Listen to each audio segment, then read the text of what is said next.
Paliha po.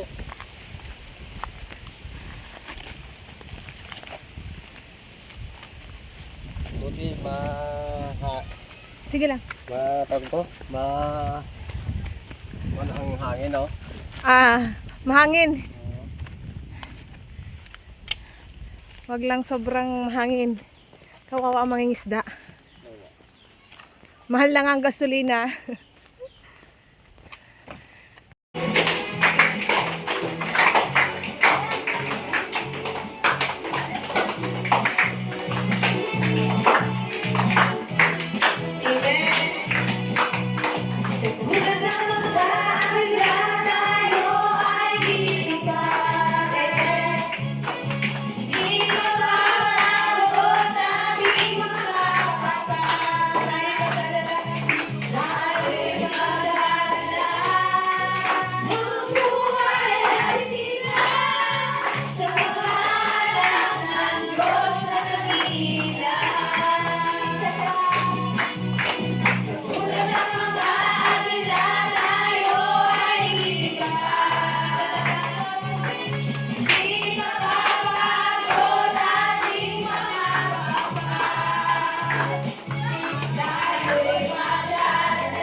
Ako'y nagtitiwala sa'yo. Kalakasan, kalakasan ko'y gagaling sa'yo. Ako'y nagtitiwala sa'yo. Salita mo ang tanging sandigan ko. Ako'y nagtitiwala sa'yo. Kalakasan mo'y nanggagaling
di magtitiwala sa'yo.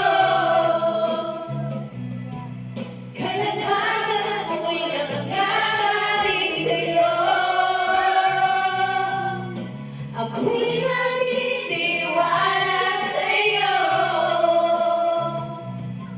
Sa ikaw ang tanging sandigan ko.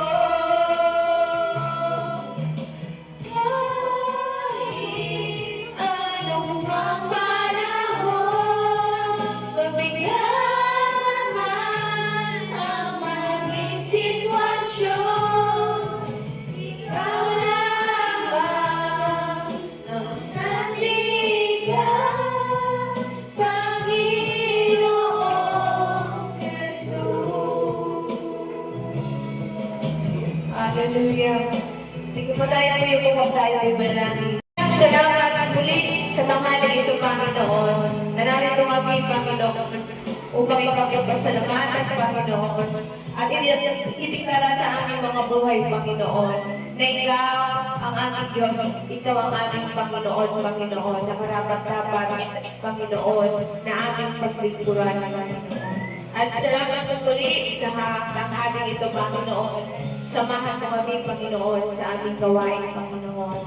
Pagpagpag na sa amin, banal na Espiritu. At Panginoon, patuloy, Lord, sa aming pakikinig ng iyong mga salita. Patuloy, Lord, na patuloy mong siyasatin ang aming mga puso, Panginoon. At kung may pang Panginoon na titira na hindi karapat-dapat, magkakasala, Panginoon. Lord God, sa oras na ito, hiling po namin na gawin mo kami karapat-dapat, patuloy kaming linisin, Panginoon, at patawarin sa aming mga pagkukulang, Panginoon. At Lord God, muli, Panginoon, sa tanghaling ito, Panginoon, dalangin po namin, maging bukas nawa ang aming mga puso at maging ang aming mga isip, Panginoon.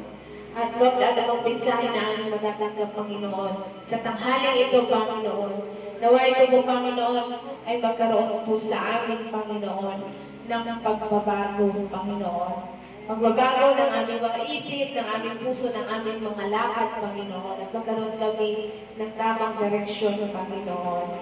At Lord God, salamat po, Panginoon, sa gagawin mo sa tanghaling ito, Panginoon. Inaangkin namin ang pagsama mo, Panginoon. Salamat po sa mga teachings, Panginoon, mga lessons, Panginoon, ang pakinggan at ganoon din po sa gagamitin mo, Panginoon. And Lord, continue to bless them, Panginoon, spiritually, Panginoon.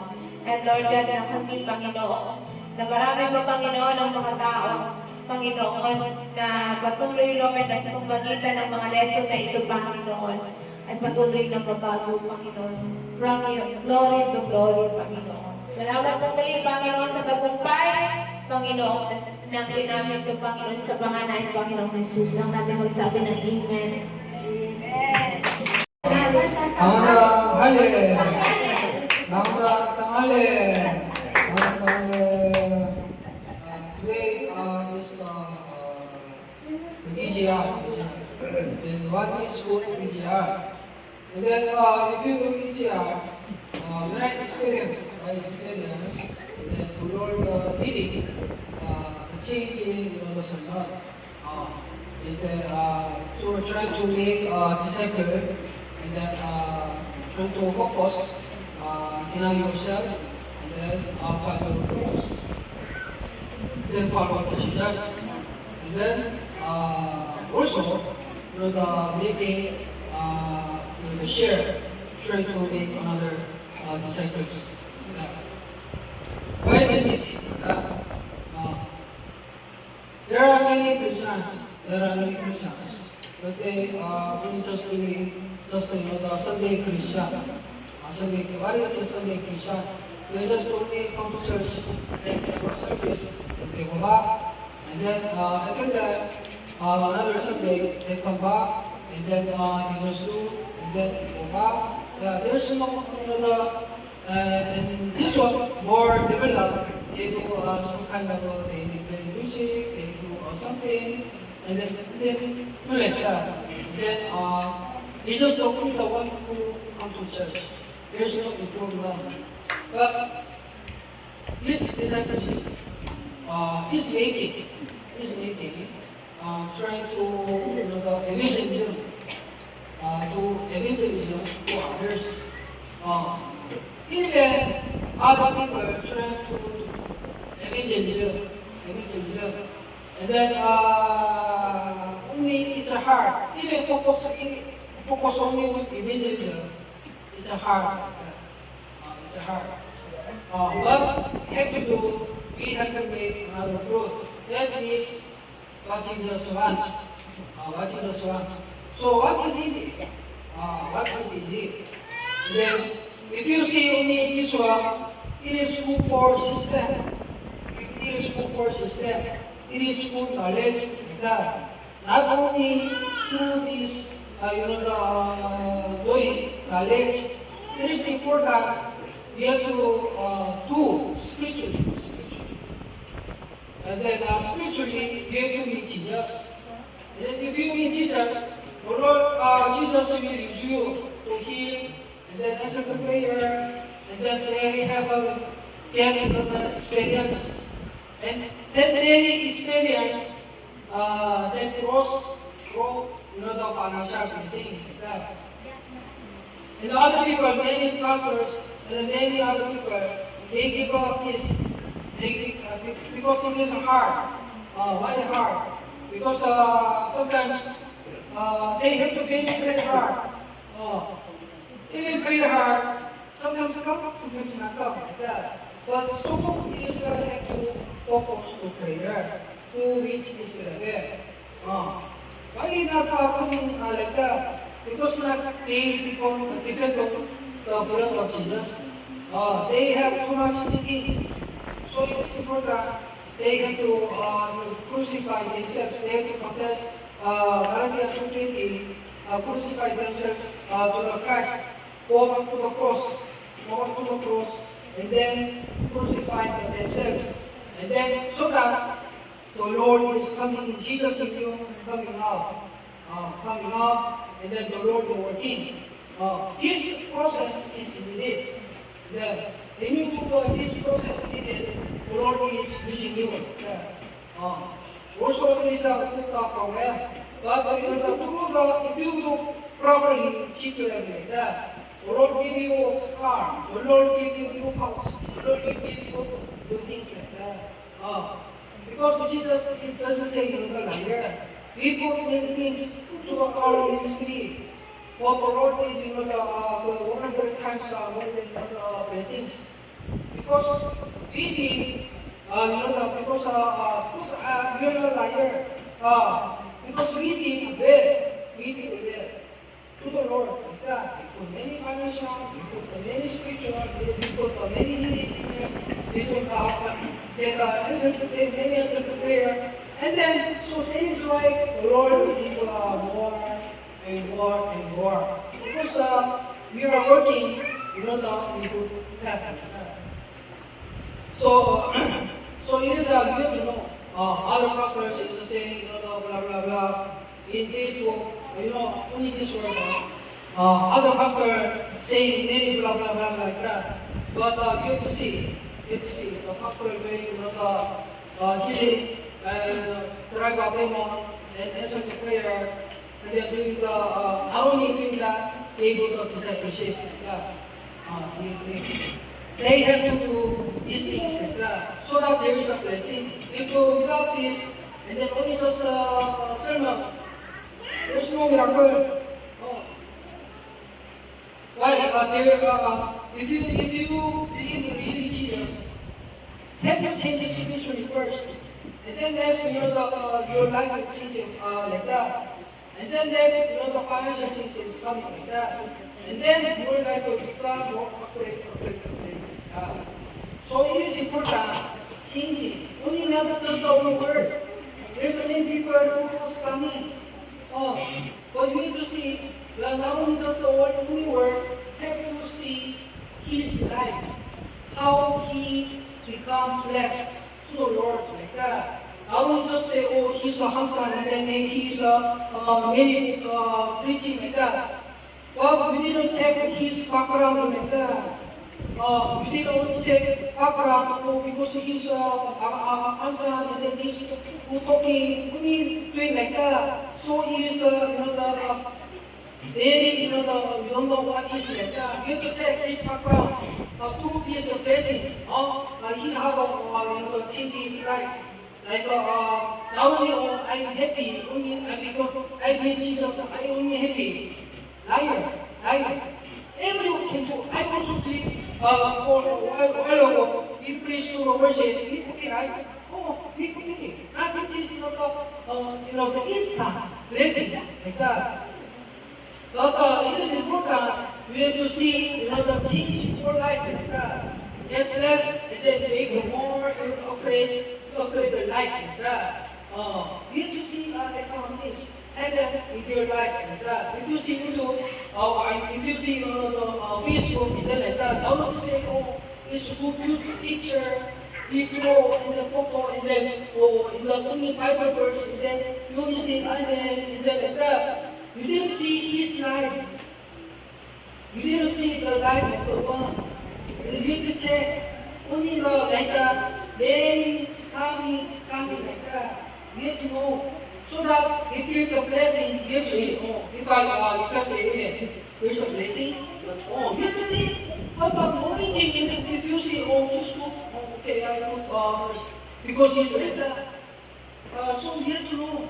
So that there's a blessing, people. And then the only thing is coming. That is what I have to say. You have to know. But through this, when he did this, when he did discipleship, when Pastor Franklin children like that, he changed his life like that. You see before and us, you together us, you saw before we in the parking lot, we did like that. Every day we have we transfer like that. So we have to know. This is okay. That's what I want to say.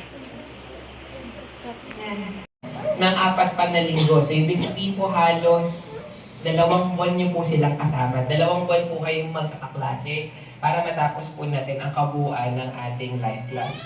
With that said, no, meron po bang pinilit lang dito? Meron ba? Yung po mismo ang nagdesisyon na maging bahagi po ng encounter po this coming April.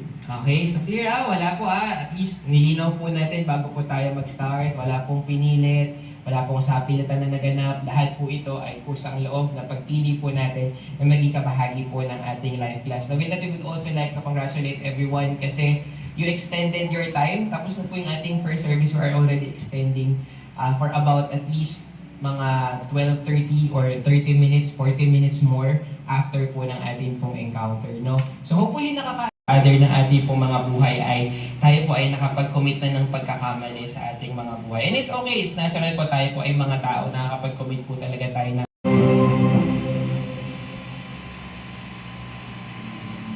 A man had 2 sons, and the younger son said to his father, "Father, give me the share of your estate that should come to me." So the father divided the property between them. After a few days, the younger son collected all his belongings and set off to a distant country, where he squandered his inheritance on a life of dissipation. So he got up and went back to his father. While he was still a long way off, his father caught sight of him and was filled with compassion. He ran to his son, embraced him, and kissed him. His son said to him, "Father, I have sinned against heaven and against you," and asked what this might mean. The servant said to him, "Your brother has returned, and your father has slaughtered the fattened calf, because he has him back safe and sound." He became angry, and when he refused to enter the house, his father came out and pleaded with him. He said to his father in reply, "Look, all these years I served you, and not once did I disobey your orders. Yet you never gave me even a young goat to feast on with my friends.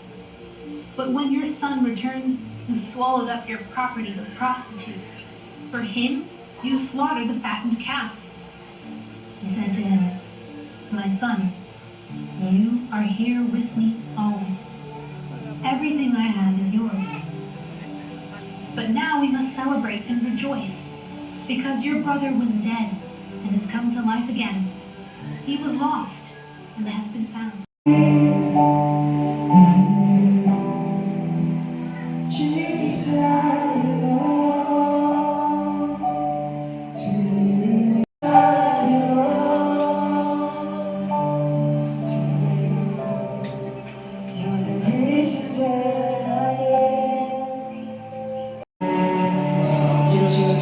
everyone in this place. Jesus, inside the world, everyone in this place. Jesus, the bodies of everyone in this place. Jesus, the souls of everyone in this place. Jesus, the spirits of everyone in this place. Jesus, the weapons of everyone in this place. Jesus, the minds of everyone in this place. Jesus gives strength and power everyone in this place. Jesus gives the life, the healing, and the purposes of Jehovah. Praise of the purposes of Jehovah. Hope for everyone in this place. Jesus removes bondage of everyone in this place. Jesus removes bondage in everyone in this place. In the name of Jesus, I pray. Amen. Pusa ako. Sa araw na ito ng pakabuti o Panginoon, na maraming kalkros, inihaya ka mga anak ng Panginoon, tunay kalkros na pakabuti mo.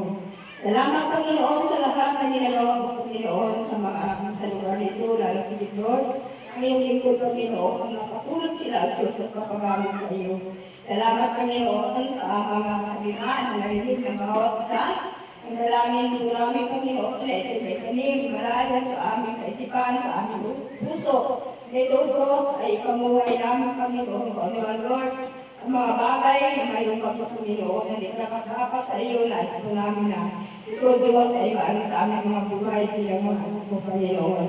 Salamat po Diyos sa natapos na gawain ng bumpay na ito aming kasama, Panginoon.